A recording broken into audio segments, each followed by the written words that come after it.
The world's most famous secret agent walked away from a $450 million payday and vanished to a Bahamian paradise, trading Hollywood's chaos for morning golf rounds and peaceful sunsets. After 5 decades of stardom, Sean Connery chose something Hollywood legends rarely find: contentment. This is what Sean Connery did after giving up fame. Peak of fame. In 1962, a relatively unknown Scottish actor named Sean Connery stepped onto a movie set in Jamaica and changed cinema forever. When he delivered the now legendary line, "Bond, James Bond," in Doctor. No, he wasn't just introducing a character, he was creating a cultural phenomenon that would define action movies for decades to come. Connery had come from humble beginnings in Edinburgh, working as a milkman and bodybuilder before finding his way into acting. But once he put on that tuxedo and picked up that Walther PPK pistol, there was no looking back. The Bond franchise exploded into a global sensation, with each film outdoing the last in terms of exotic locations, death-defying stunts, and box office numbers. From Russia with Love in 1963 proved that Dr. No wasn't a fluke. Then came Goldfinger in 1964, which many still consider the greatest Bond film ever made. The movie introduced the famous Aston Martin DB5, complete with ejector seat, and featured that unforgettable golf scene where Bond outsmarts the villain Auric Goldfinger. Thunderball followed in 1965, breaking box office records and cementing Bond's place in pop culture history. By the time You Only Live Twice hit theaters in 1967, Connery had become one of the most recognizable faces on the planet. The film's helicopter chase scenes and volcano lair set the standard for action sequences that filmmakers still try to match today. When Diamonds Are Forever arrived in 1971, it would mark Connery's temporary farewell to the role that made him famous, though he would return once more in 1983 for Never Say Never Again. But Connery was determined to prove he was more than just a secret agent. He took on challenging dramatic roles, working with legendary directors like Alfred Hitchcock in Marnie and Sidney Lumet in The Hill. His talent and screen presence were undeniable, but the shadow of Bond followed him everywhere. The 1980s brought a career renaissance that silenced any doubts about his acting range. His portrayal of a tough Irish cop in The Untouchables earned him an Academy Award for Best Supporting Actor in 1988. Then came his scene-stealing performance as Indiana Jones's father in The Last Crusade, where his chemistry with Harrison Ford created some of the most memorable moments in the entire Indiana Jones franchise. The Hunt for Red October in 1990 showcased Connery as a Russian submarine commander, proving once again that he could disappear into any role. By the mid-1990s, he was commanding $20 million per film, making him one of Hollywood's highest-paid actors. His global appeal was so massive that in 1972, he shared a Golden Globe Henrietta Award with Charles Bronson for World Film Favorite Male. This wasn't just recognition from critics. This was proof that audiences around the world couldn't get enough of Sean Connery. Yet even at the height of his fame and earning power, something was already stirring beneath the surface.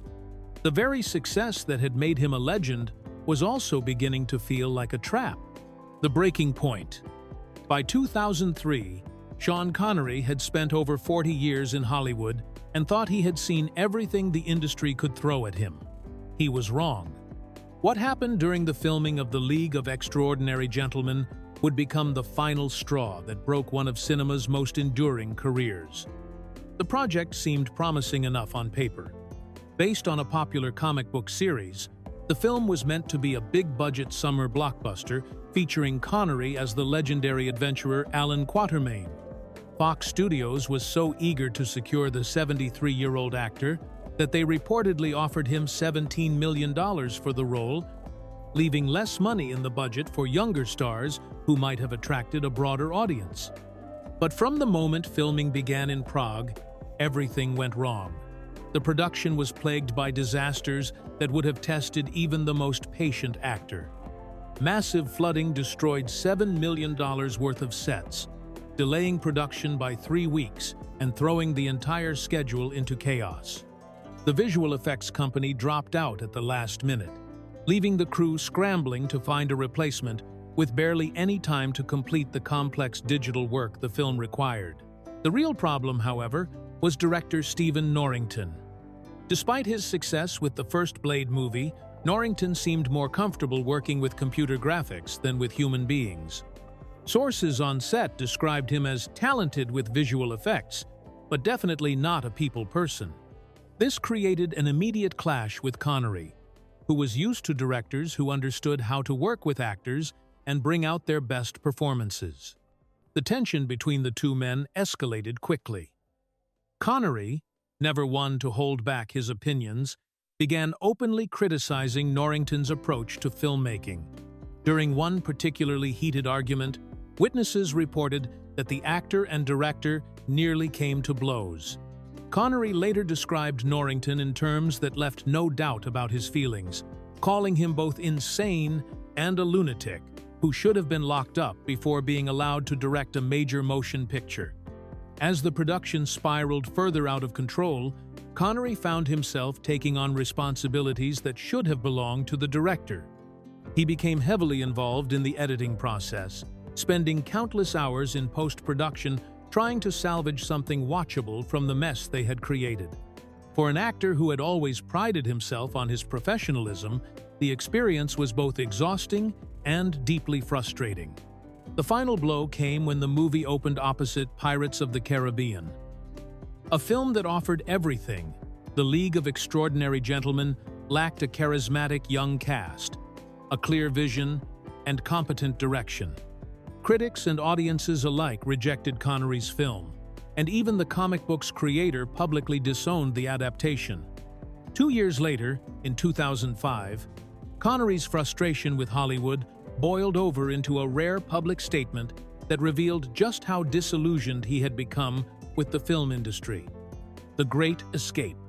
After years of mounting frustration with Hollywood, Sean Connery finally made it official on June 8, 2006. Standing before an audience at the American Film Institute Awards ceremony, the 75-year-old actor accepted a Lifetime Achievement Award and delivered the words that would end one of cinema's most celebrated careers. "I have retired for good." The timing was perfect. If bittersweet, just 3 months earlier, Connery had undergone surgery to remove a tumor from his kidney, a procedure that required operations in 5 different places on his body. As he stood on that stage, he looked tired but resolute, telling the audience that while it had been a bit rough since Christmas, he was perfectly okay and felt well. More importantly, he was ready to close the book on acting forever. But Hollywood wasn't ready to let him go that easily. Within a year, Steven Spielberg came calling with an offer that would have tempted almost any actor back to the screen. The legendary director wanted Connery to reprise his role as Professor Henry Jones Sr. in the 4th Indiana Jones movie, Kingdom of the Crystal Skull. It was a chance to reunite with Harrison Ford and return to one of his most beloved characters. For most actors, the combination of Spielberg's reputation, the Indiana Jones legacy, and what was undoubtedly a massive payday would have been irresistible. Connery considered the offer carefully, thinking long and hard about whether anything could pull him out of retirement. In the end, his answer was a definitive no, delivered with the kind of wit that had made him famous in the first place.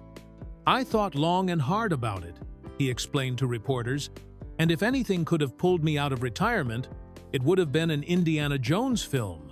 But in the end, retirement is just too much damned fun." Those words perfectly captured the man who had discovered that life beyond the cameras offered pleasures that no movie role could match. Connery's resolve was tested again and again over the following years, as offers continued to pour in from directors desperate to work with the legendary actor. But he remained true to his word, with only the smallest of exceptions. In 2005, even before his official retirement, he had agreed to do voice work for a James Bond video game based on From Russia with Love. The project held special meaning for him since it was his favorite Bond film, and it gave him a chance to connect with his grandchildren, who were avid video game players. His final credited performance came in 2012 with Sir Billy, a Scottish animated film where he voiced the title character, a veterinarian who helped save a beaver family. He also served as executive producer for the expanded version of the film, making it a true labor of love for his homeland. These brief returns to the microphone proved that while Connery had walked away from the pressures and politics of Hollywood filmmaking, he hadn't lost his love for storytelling itself. Where are they now? When Sean Connery walked away from Hollywood, he didn't just retire from acting. He created an entirely new life for himself in one of the most beautiful places on Earth. In the 1990s, long before his official retirement, Connery had already found his sanctuary in the Bahamas, purchasing a magnificent mansion in the exclusive Lyford Cay community on New Providence Island. Lyford Cay was the perfect choice for someone seeking privacy and luxury in equal measure. This gated community, surrounded on three sides by Clifton Bay and the Atlantic Ocean, had long been a haven for wealthy celebrities and business leaders who wanted to escape the pressures of public life. For Connery, it offered something even more valuable: the chance to live as a regular person, rather than a movie star. The irony wasn't lost on anyone that Connery had chosen to make his home in the very location where much of the Bond film Thunderball had been filmed decades earlier. But this wasn't about nostalgia or holding on to his past fame. The Bahamas represented freedom from the constant scrutiny that had followed him throughout his career. And the tax-free status didn't hurt either, allowing him to keep more of the money he had earned during his decades in Hollywood. Connery shared this paradise with his second wife, Micheline Roquebrune, a talented French painter whom he had married in 1975. Their relationship had endured for 45 years by the time of his death. A remarkable achievement in any world, but especially in Hollywood, where celebrity marriages often crumble under public pressure. Micheline was not an actress, which many believe helped their marriage thrive away from the competitive dynamics that often plague relationships between two performers. For more than 2 decades, the couple lived quietly in their Bahamian home, enjoying a peaceful existence that was the complete opposite of Connery's high-profile Hollywood years. He had traded red carpet premieres for morning walks, script readings for leisurely conversations, and the constant travel that filming required for the simple pleasure of waking up in the same beautiful place every day. As the years passed, however, age began to take its toll on the man who had once seemed invincible on screen. Friends who visited noticed that Connery was becoming more frail, though he maintained his dignity and sense of humor even as his health declined. In his final years, he was battling dementia, a cruel disease that slowly robbed him of the sharp wit and commanding presence that had made him a legend. On October 31st, 2020, Sean Connery died peacefully in his sleep at his Lyford Cay home, with Micheline by his side. He was 90 years old. His wife later revealed that he had been unwell for some time, but that his final moments were exactly as he would have wanted: quiet, dignified, and surrounded by the love that had sustained him through his remarkable journey from Edinburgh milkman to global icon. New life, new purpose. Every morning in paradise began the same way for Sean Connery. As the sun rose over the crystal-clear waters surrounding his Bahamian home, the former James Bond would grab his golf clubs and head out for what had become the most important ritual of his retirement years. Golf had transformed from a movie requirement into a genuine passion that would define the next chapter of his life. The irony was perfect. Back in 1964, when Connery was preparing for the famous golf scene in Goldfinger, he had never played the game seriously. The filmmakers needed him to look convincing while facing off against the villain Auric Goldfinger at Stoke Park Golf Club, so they arranged for professional instruction to teach him the basics. What started as acting preparation became a lifelong obsession that would bring him more joy than any movie role ever could. Connery's dedication to golf was remarkable. Almost every morning, he could be found on the pristine course at Lyford Cay, often accompanied by his wife Micheline, who shared his love for the peaceful ritual of walking the fairways together. For a man who had spent decades memorizing scripts and hitting his marks on movie sets, golf offered something completely different, a game where the only performance that mattered was between him and the course. His passion for the sport extended far beyond his daily rounds in the Bahamas. Connery became a long-standing member of the Royal and Ancient Golf Club of St. Andrews, one of the most prestigious golf organizations in the world. This membership connected him back to his Scottish roots, while giving him access to some of the finest courses on earth. He was also a regular fixture at pro-amateur tournaments, where his celebrity status made him a crowd favorite and helped raise significant money for various charities. In his 2008 autobiography titled Being a Scot, Connery wrote about golf with the kind of reverence most people reserve for discussing family or faith. He described the game as the nearest he had ever come to religion, explaining how golf had taught him valuable lessons about life and provided him with something approaching a moral code through its emphasis on honesty and fair play. The financial freedom that came with his move to the tax-free Bahamas played a crucial role in making this lifestyle possible. Unlike many actors who feel pressured to keep working well into their later years to maintain their standard of living, Connery could afford to turn down roles and focus entirely on what brought him happiness. The millions he had earned during his peak Hollywood years, combined with smart investments and the favorable tax situation in the Bahamas, meant he never had to worry about money again. This financial security allowed Connery to be selective about everything in his life, choosing only the activities and relationships that truly mattered to him. Golf became more than just a hobby. It was a daily meditation that connected him to the natural world and provided structure to his retirement years. Even after his death, Connery's love of golf continued to make a difference, with the Sean Connery Foundation established in 2022 to support young golfers from Scotland and the Bahamas. Personal transformation. Retirement transformed Sean Connery in ways that surprised even those who knew him best. The man who had once commanded $20 million per film and lived at the center of Hollywood's glamorous world discovered that true contentment came from something much simpler: learning to prioritize personal happiness over professional achievements. Despite spending decades living abroad, first in Spain and then in the Bahamas, Connery never forgot where he came from. His love for Scotland remained as strong as ever, and he wore it literally on his sleeve. One of his 2 tattoos read, "Scotland Forever," a permanent reminder of his roots that he carried with him wherever his career took him. Even from his tropical paradise, he remained a passionate supporter of Scottish independence, regularly donating to the Scottish National Party and speaking out about his belief that Scotland should control its own destiny.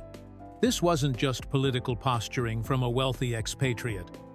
Connery genuinely believed that his homeland deserved better, and he put his money where his mouth was. Some critics accused him of hypocrisy, supporting Scottish independence while enjoying the tax benefits of living in the Bahamas. But Connery never saw it that way.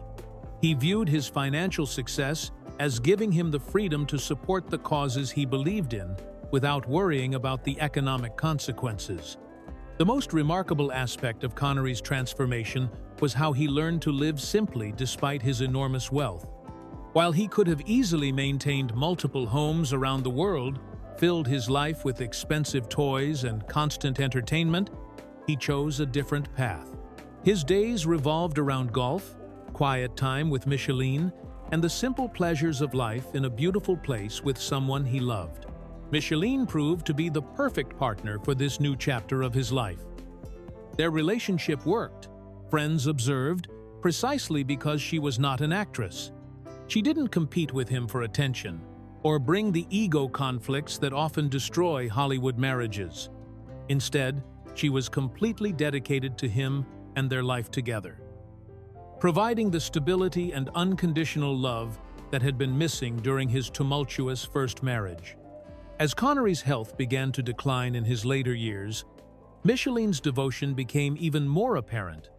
She remained by his side throughout his struggles with dementia, a disease that slowly stripped away the mental sharpness that had made him such a compelling screen presence. Friends who visited during this difficult period were struck by how tenderly she cared for him, never showing frustration or impatience, even when the illness made him difficult to communicate with. The man who had once been known for his fierce temper and demanding perfectionism had learned, through Micheline's example, the value of patience and quiet devotion. Their relationship became a testament to the idea that sometimes the most profound transformations happen not in front of cameras or on red carpets, but in the small, daily acts of love between two people who have chosen to build a life together. This personal evolution represented perhaps Connery's greatest achievement. Not the roles he played or the awards he won, but his ability to reinvent himself as a human being. Rare glimpses. For over a decade after his retirement, Sean Connery became something of a ghost, rarely seen in public and fiercely protective of the private life he had worked so hard to create. But on a warm August day in 2017, tennis fans at the US Open in New York got a surprise that reminded them just how much the world still loved the original James Bond. Connery was attending the tournament as a spectator, something he had done quietly for years without drawing much attention. But when the television cameras spotted him in the crowd and put his face up on the big screen, something magical happened. The iconic James Bond theme music began to play throughout the stadium. And instead of looking annoyed or trying to hide, Connery broke into a genuine smile and seemed genuinely pleased by the recognition. For the thousands of fans in attendance and the millions watching on television, it was a rare moment of connection with a legend who had largely disappeared from public view. At 87 years old, Connery still carried himself with the dignity and presence that had made him a star, even though those who knew him well could see that age was beginning to take its toll. The tennis appearance would turn out to be one of his final public moments, and it perfectly captured the balance Connery had learned to strike in retirement.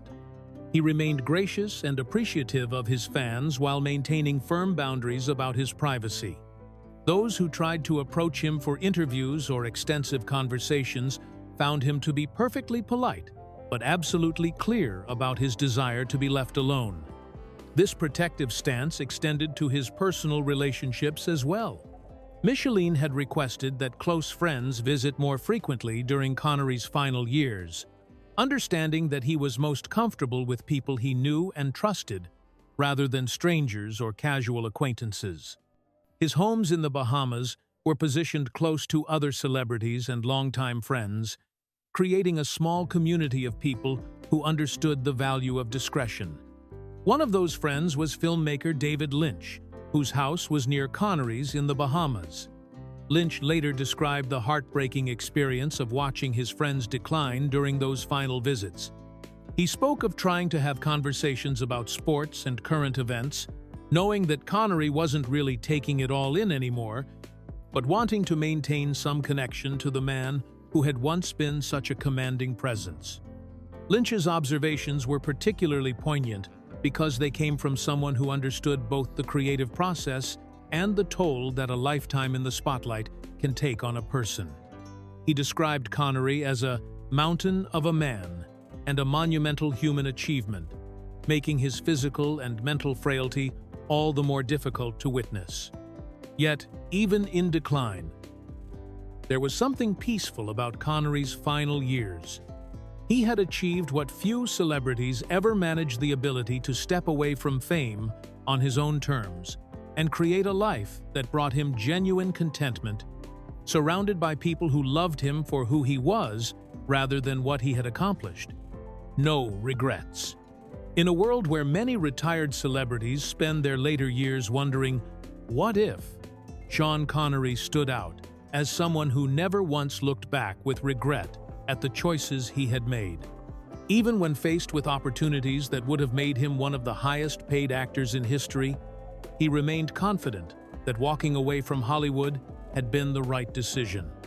The most famous example of Connery's unwavering commitment to retirement came when he was offered the role of Gandalf in the Lord of the Rings trilogy. The producers were so eager to have him that they offered an unprecedented deal, $30 million upfront, plus 15% of the worldwide box office receipts. Given the massive success of the films, this arrangement would have earned Connery an estimated $450 million, making him one of the wealthiest actors who ever lived. Most people would have found such an offer impossible to refuse, but Connery turned it down without hesitation. His reason was refreshingly honest and practical. He simply didn't understand the script. Rather than pretending to grasp the complex fantasy world that author J.R.R. Tolkien had created, Connery acknowledged that the material was beyond his comprehension and politely declined. This decision perfectly captured his approach to retirement. He would only do things that genuinely interested him, regardless of the financial incentives involved.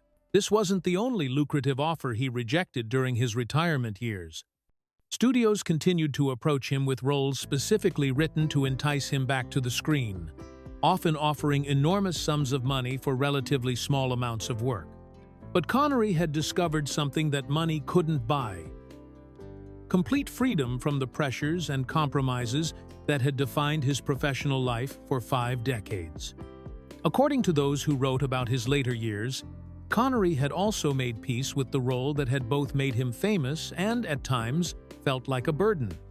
For many years, he had struggled with being so closely identified with James Bond that audiences and critics had difficulty seeing him as anything else.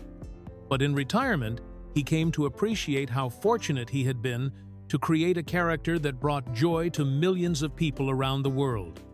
This acceptance allowed him to embrace his Bond legacy without feeling trapped by it. When he appeared at that tennis tournament in 2017 and smiled as the Bond theme played, it was the gesture of a man who had finally made complete peace with his past while fully embracing his present. The simple truth was that Connery had found something in his Bahamian paradise that no movie role, no matter how prestigious or profitable, could have provided. His days were filled with golf, quality time with Micheline, visits from old friends, and the kind of unhurried pace that allowed him to appreciate the small pleasures that had been impossible during his hectic Hollywood years. In choosing contentment over continued fame, Connery proved that sometimes the most successful career move is knowing when to walk away.